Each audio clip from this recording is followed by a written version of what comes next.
I will tell you that I will probably be the most stunned person that this gentleman was found alive. Yesterday, John Schilling, 65 years old from Ohio, wandered into the woods to go hunting. And about 6 hours into his hunt, he called his cousin and said, "Hey, I think I'm lost." They then notified law enforcement. Edgewater police first came down here to start a search. They then notified the Volusia County Sheriff's Office, Volusia County Fire Department.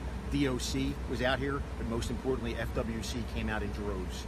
And probably about 30 minutes ago, FWC located him. He was safe, and they're trying to get him out of where he's at now and get him to the hospital.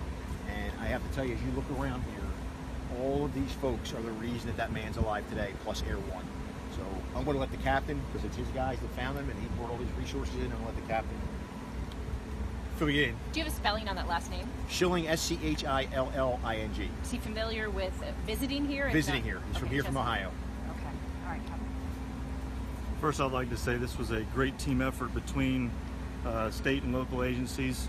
We were able to successfully locate an individual that had been missing in the woods overnight, and it turned out to be a great success story with everybody involved.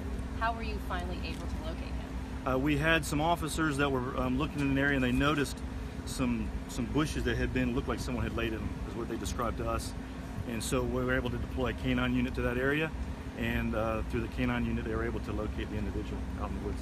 What were some of the challenges you faced? Because we had heard earlier that obviously even some of the helicopters couldn't see through the brush. We were dealing with very thick canopy where the helicopters could not see anything that was on the ground. They couldn't see our officers even though they knew that they were down there. We had to deal with very, very thick woods, a lot of thick brush. Obviously, it was an overnight search, so we had to deal with the elements, the heat.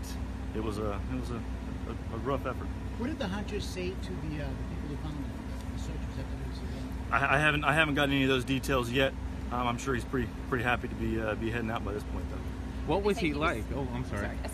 How was he? Like, was he lying down? Was he dehydrated? From what I understand, he stood up when our officers got near. So I'm assuming he may have heard them coming and stood up and was able to get their attention and was able to get out. But he's walking out on his own, from what I understand, and he's going to get some medical attention. You don't know what kind of supplies he had with him? No, we found some wrappers from some Kool-Aid that he may have been drinking, but other than that, we don't know. And where was it?